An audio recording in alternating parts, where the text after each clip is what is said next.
and welcome to the season finale of Two Bi Guys. I'm Rob.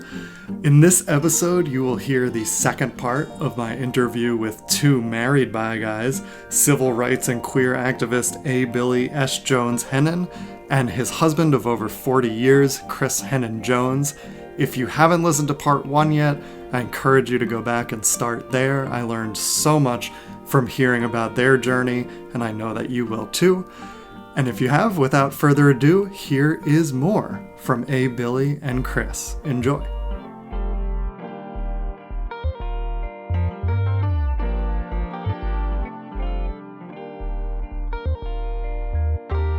I want to ask about your role in the bi community, because as bisexual person, we are really lacking in bi elders. I mean, there's no shortage of LGBT elders, queer elders, but I never really saw that many who were specifically bi identified.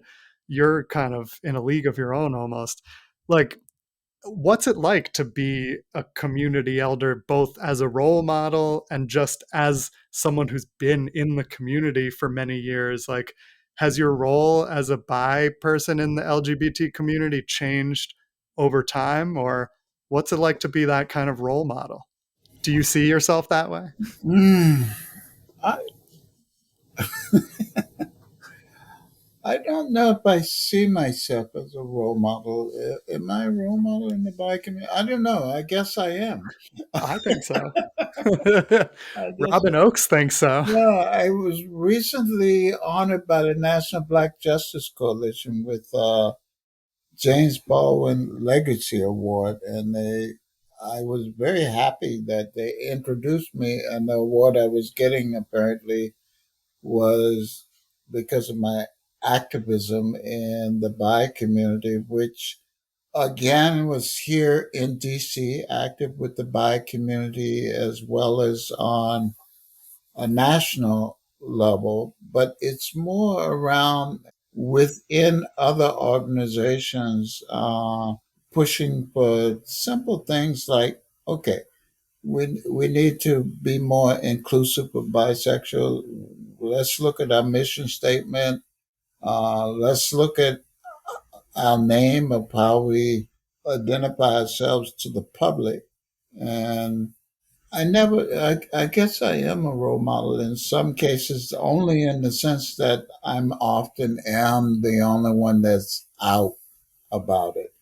And the joy I get by identifying myself when I'm invited to conferences to be on a workshop, to do a workshop, to be on a panel, or to be a keynote speaker, is that invariably young folks will come to me and say, "Thank you, I am bisexual also."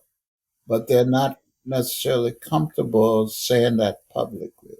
Yeah. And I find I had an attorney that doing bisexual awareness and week in September. The group already knew I was bisexual, but my effort wasn't for me to come out so much as to make them aware that September 23rd is Bisexual Awareness Day, and we celebrate the whole week. And right after I finished saying that, this attorney came out and said, "Yeah, I identify as bi also." And of course, that was the first awareness. We've talked since. He's in a marriage. His wife knows that he's bi, but he, professionally has not come out. Mm-hmm. Well, yeah, we're so invisible that really just being out is such a big part of the battle, and being visible. So, yeah. And it's a simple thing as, I will identify Cris as my spot at a doctor's office or wherever. And then, of course, they will refer to me as gay, and I go, "No, I'm not gay. I'm in a same gender loving relationship. I identify as bisexual." And they go, Yeah. "Oh." They don't even have bisexual as an option. And I said, well, write it down. Write it down. Let me spell it for you. Good for you. I said, look at the first three letters in my first name. It says A by. Yeah. Here it I, is. I think that one of the challenges is, bisexuals have always existed, right?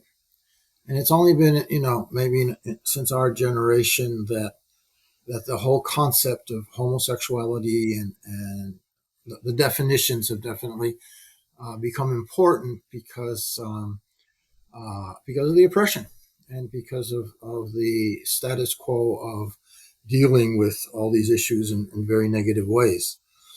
But in reality, there was a lot of bisexuality, a lot of very interesting things going on just below the surface, and people who were sophisticated enough to process these things accepted them. I mean, in Billy's particular case, his dad was bisexual, Huh. and Oh wow. I know that So you like to out my I dad? am outing it, but I'm also outing. I can out my dad.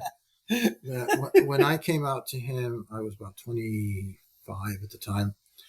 I basically told him that I was exploring relationships with men over and above my relationship with my wife. And he said that, he just blurted out, he said, I'm really happy for you because when I had those similar feelings, it was better to be dead than admit having them. Wow. And then I realized that, he had one particularly pretty serious relationship with another married man Wow. when he was my age at that time. And then, you begin to look at albums, and I saw that I had a grandfather that had a best friend for years, that, Mm. that Wow. he maintained. And I still remember visiting my great grandmother, and going to church and seeing this woman come into church with two men every Sunday. And I wanted to know what that was all about. I mean, I was 9 at the time, but it was already in my mind, well, this is a neat marriage. A woman with two men. And my grandmother, who was sort of uppity, used to shush me up and tell me that I don't ask such questions. But I nailed my great grandmother and basically asked her, can you explain to me what's going on? And she said, well, if I can be, if she can have confidence that I will keep this to myself, she basically said that one of the men, her first husband had gotten scarlet fever and was not able to have sexual relations or even children, I think. And so she had another man, and they decided to live in S3. And these were people who were of means, and it was socially accepted within a very provincial uh, part of France, but it was accepted that that's the way they had arranged it, and that was the way it was going to be. Wow. I just think there are so many stories like the ones you just shared. And so thank you for sharing them because they are so hidden. I think they'll often remain hidden forever unless we share them.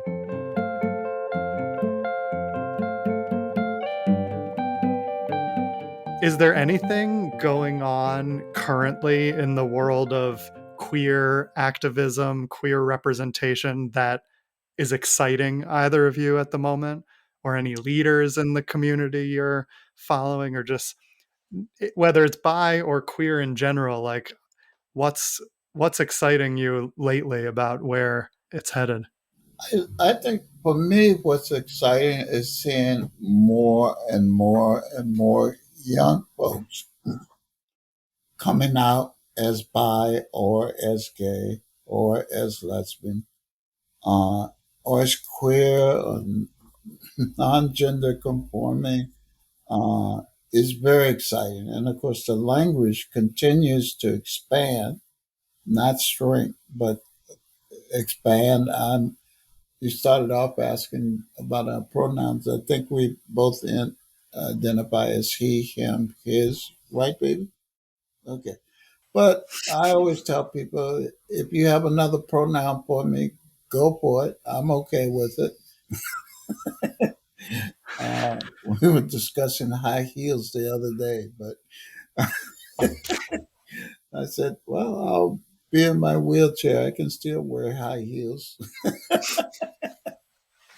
But that's what's exciting to me. I mean, to have professional athletes come out and identify themselves openly as gay or bi or, Mhm. as a sexual minority, it's just, we have a ways to go. We've not arrived, but, and the research continues to say that within the queer community, bisexuals are the majority. Unfortunately, we're also probably the most closeted about it, Exactly. and that's unfortunate.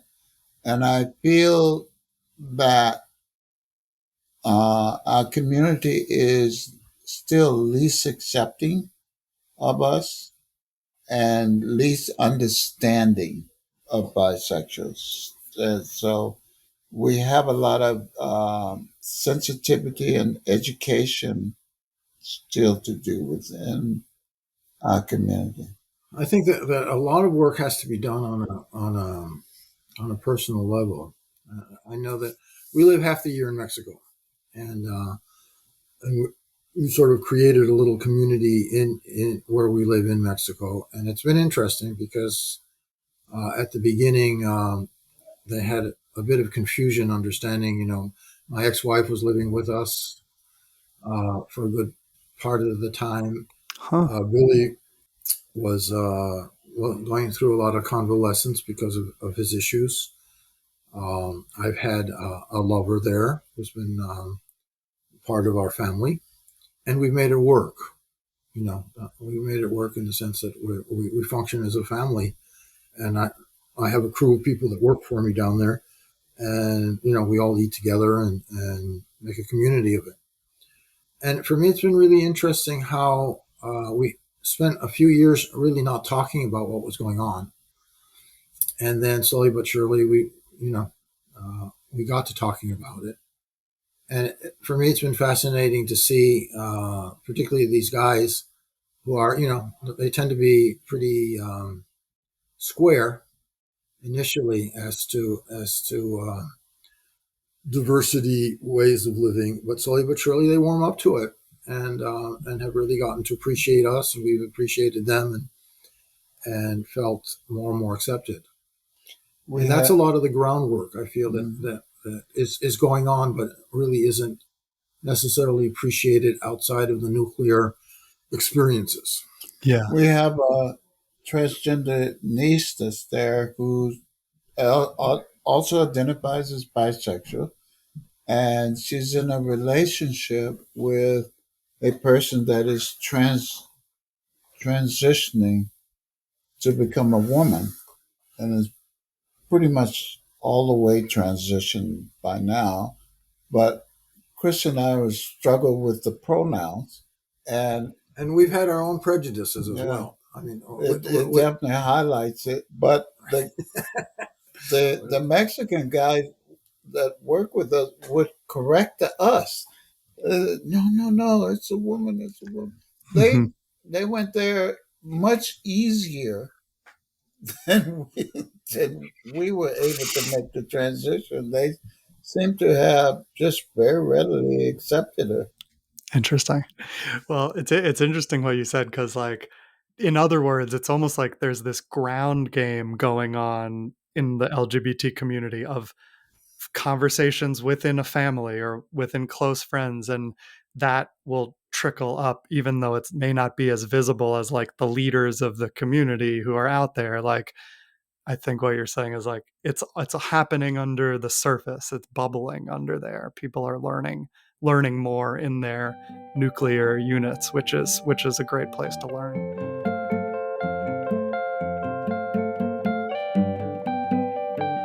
I have a couple listener questions. Can I ask you? They're like advice questions. Okay. Okay. So you mentioned your kids, 5 kids together, other kids from another marriage, many grandchildren. 10 grandchildren. 10 grandchildren? Wow, congratulations. Do you have any advice either on being a bi parent or on parenting queer kids? Well, my biggest advice probably is if you're going to have kids, definitely spend a lot of time talking about what your intentions are and get them down on paper and at least come to an understanding of what is important. And what is important is supporting this kid. And I think the kid will turn out the best she possibly can, as long as everyone involved is aware that their primary intention is supporting the birth and growth of a new being. I think my family was sort of definitely the opposite of Christopher's family. It was a very loving, intimate family. They expressed intimacy, very open, talked about sex, very open. I had a uncle that he was I don't know how to say it. He would get drunk on weekends and cross dress and then strut up and down the street cross dress. And my dad would have to go get him and drag him in. And he would always sober up Sunday night and go back to work. But every weekend he would come up with something. And finally, my mother just said, if you're going to do that, you need a better wig. And she started training him how to walk and how to strut. And I never knew that my dad was bisexual. I came out to him about being attracted to men before anyone else. I was talking to him about it. He kept asking me, "What's the problem? What is the problem?" And I gradually got it out. And his coming from a medical family of a doctor and a nurse, his recommend, his advice was sort of concerned about being discreet, concerned about sexually transmitted disease, but he never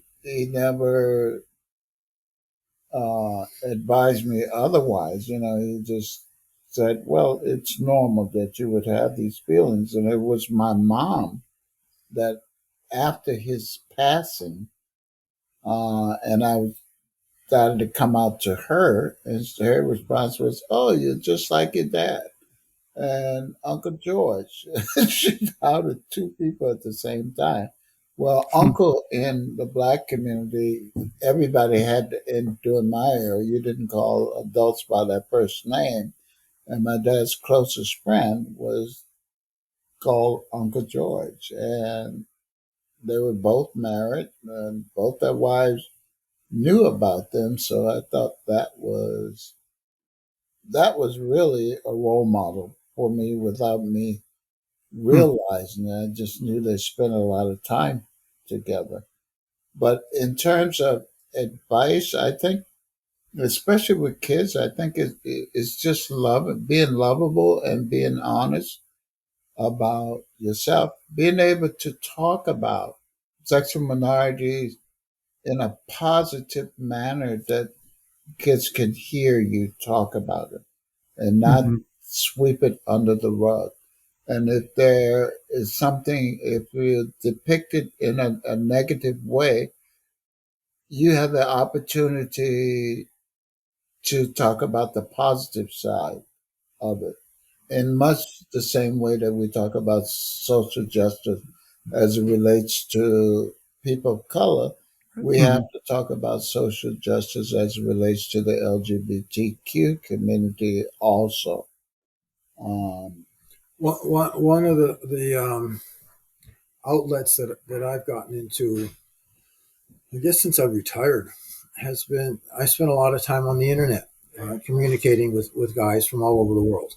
And for me, it's been fascinating that most of their introductions is always, I'm looking for the one and only person that I want to spend the rest of my life with. And I've been sort of challenged asking them, why in the world would you want to do that? I And agree.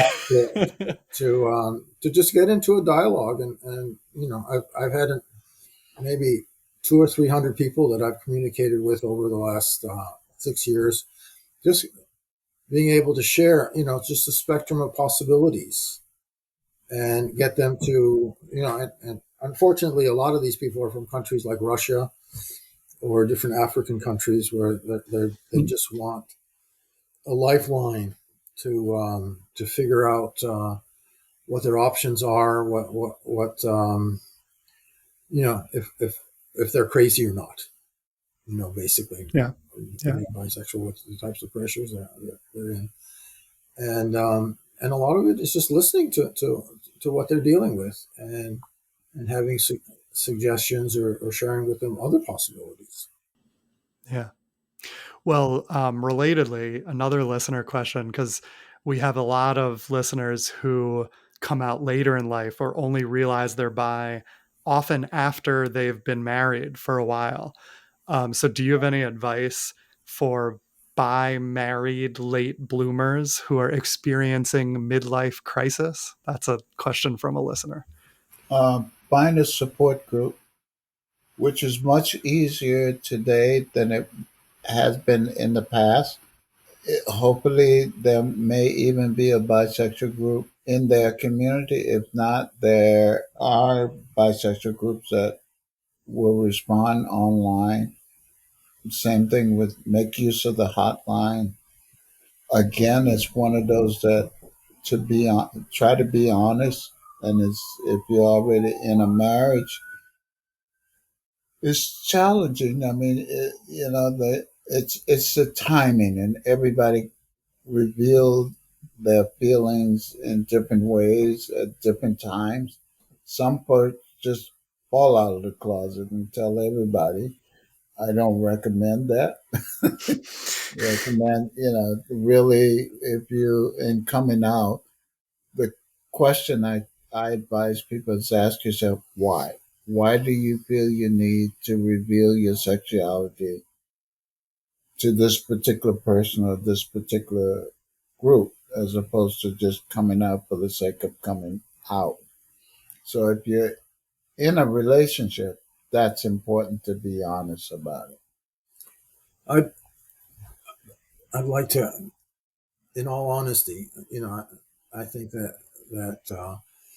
as you get older, it's really important to realize that we're still sexual beings. Mm-hmm. And it really helps to be in dialogue with others that are looking for the same type of outlet. And it takes some work. I would seriously recommend dedicating half an hour or an hour a day on the internet, seeking people out to dialogue with. And if you're lucky, you will find somebody to actually meet and spend some quality time with. But I would seriously recommend to do the work. Go ahead, because there are some great people out there. There's probably 90 to 99% of scammers and crazy people that you don't want to get to know. But that's good too. I mean, I think it's good to know that there are a lot of people out there wanting the same type of things. And it's great when you finally find somebody who wants them the same way that you do. Yeah. And learning to discern between the two, because that's the part of the work. Yeah. You do. And there are counselors out there that can be very supportive. And so I think sometimes going to a professional person can also be very, very helpful.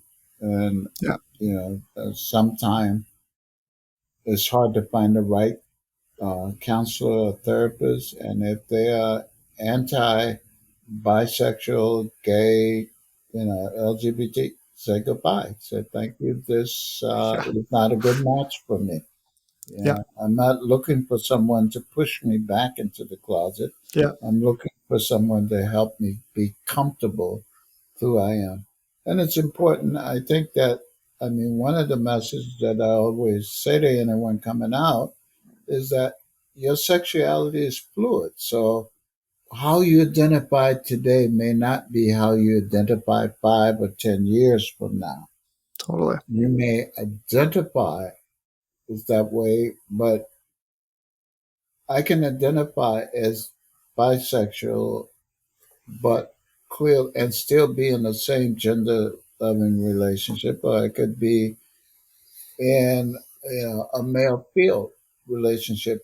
So my relationship is, you cannot identify me by the type of relationship you see me in. You don't really, if I haven't told you, you don't know. Don't make assumptions.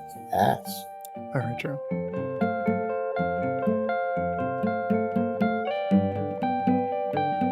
Okay, last question. This one comes from me because, like you guys, I am in a biracial, polyamorous, bisexual, and gender non-binary and trans relationship. Welcome to the club. Thank you. But I want to ask about the open relationship aspect of it mixed with bisexuality. What advice would you have for someone exploring that type of relationship? How do you make polyamory or open relationships work? Well, It's a big one. It's a big one. It's by having them to begin with. It's by I think that I don't regret any of my relationships ever. I think every relationship is something that where you teach and you learn. You know, you share and you go through different processes. More than anything else, I think it's really important to be reflective and to try to understand what you are evolving in having these relationships. I mean, are you becoming more confident? Are you learning to actually feel things that you never allowed yourself to feel before? Are you being accountable in the sense that are you taking into consideration the feelings of the person that you're relating to? Is it an amazing journey, or is it scary and frustrating and something you never want to do again? You know, it's going through all those processes where you get to know yourself better and become a better person. I love that. I also think when you enter interracial or international interculture relation, it's more challenging in that it's a learning process of what that person's culture is like, and it becomes a give and a take. It works if both persons are willing to give a little as well as take you in some, and you both have to be willing to do that, to work on that. It's not an automatic. So a lot of it is curiosity about the other person's culture. So for me, with Cris, he's as much French as he is American. So it's learning about, his family and how they deal with different issues. And with my friends that are West Indian and American Black, I find I don't have to explain stuff to them. It's, you understand that. So I Mhm. just state something and move on. Uh, with a lot of white folks, they just don't quite get it initially, and then I have to back up and explain it, or I have to say it in a different way. Where with blacks, I can use an expression and they get it. I know. I mean, for example, with music, we've kind of evolved into liking each other's music. It's a simple thing, but it's a cross culture thing in the sense of sharing different types of music that you begin. And same thing with art, the artwork. The little food for sure. Uh, They say the way to a man's heart is through food, and that's true. But Yeah. learning, appreciating foods from different countries, but you don't even have to be from different countries, just from the southern cuisine versus the Yeah. northern cuisine. How people socialize, their politics. I think being politically on the same wavelength or similar, I find for me is important. Yeah. I could not be in love with a Trumpet. Sorry, just not going to happen. Not going to happen. Same. But even having kids, discussing parenting, how you'd like to parent your kids before you had the kid is important. Chris spent hours and hours and hours with the lesbian couple discussing, pros and cons, do's and don'ts of having children, and at the end, just realize there's no cookbook for for raising kids because each child is different and they come into the world with their own personality. You can influence them, but they're their own being. It also Yeah. pull the whole thing, the fact that we within ourselves are equal components: mind, spirit, emotions, and body. And that our challenge really is getting those four components to work in some kind of synergy. And almost all the issues that one has, whether one's bisexuality or all our different needs, those four components have a different take on it and have a different input on it. And often, you can be totally dominated by your mind and not do anything because of all the rules and and and intellectual paradigms that you have to deal with in order to actually go and have sex with somebody. You know, Hmm. so Yeah. so I think it's really important to pat yourself a little bit on the back through the entire process and breathe with it and realize, okay, I'm processing this and this may be a difficult time, but eventually the solution will reveal itself as long as I'm, doing the spiritual, emotional, physical, and intellectual work to make it happen. Awesome. Awesome. That's a nice note to end on, and we've covered so much. But before we go, is there anything else that's on your mind that we didn't get a chance to talk about? Any final thoughts that are in your head? Well, there is for me. I do feel like, and maybe it's just because I'm out of circulation a lot more since I've retired, but it's really refreshing to have somebody like you come in and actually ask us a bunch of questions of how it was in our time.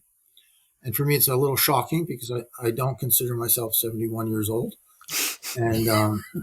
and but here I am, and and I realize that I've got maybe 20 years if I'm lucky, and so everything's becoming sort of finite. And I would have liked probably to see not one of you, but 100 of you by this time.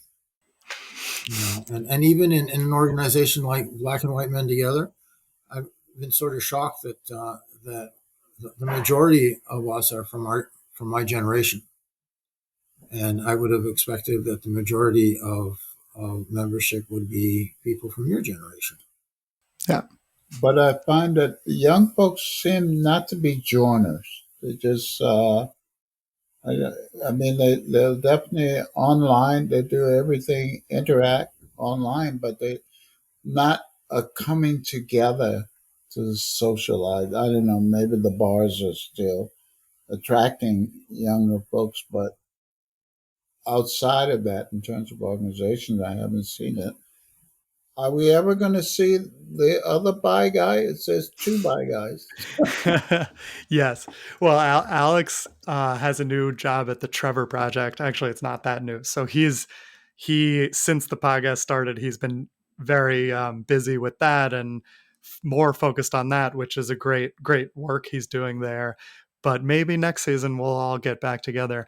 And I think you're right. Like, it is still hard to organize by queer fluid people, and there is a lot more going on online, and there is connections that happen there. But for me, I went to a discussion group in New York City, and that was what changed everything for me, going in person. And so I do hope that that increases and we make more real world connections. Yeah, there is a power group here in DC uh, that meets, and they, of course, during the pandemic, everything was online, understandable, and that I was able to maintain it, and they do get together once a month socially, so that's a good thing. That's awesome. Well, yes, we're two bi guys, but I hope in the future it's 100 bi guys, 1,000 bi guys. But thank you both, these two bi guys, so much for joining us today.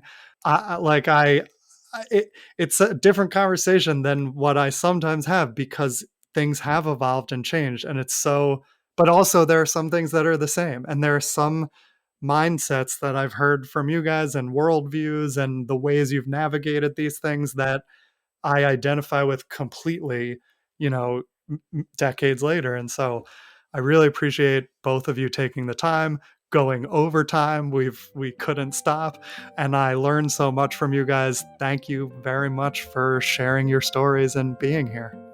Thank you. Thank you. Yeah, You're welcome. we've lived through the AIDS pandemic, and so far we've living through the COVID pandemic. I just had a booster shot, so Yay. Good. All right. Well, thank you guys both so much. This has been awesome. I appreciate it. You're welcome. thank you.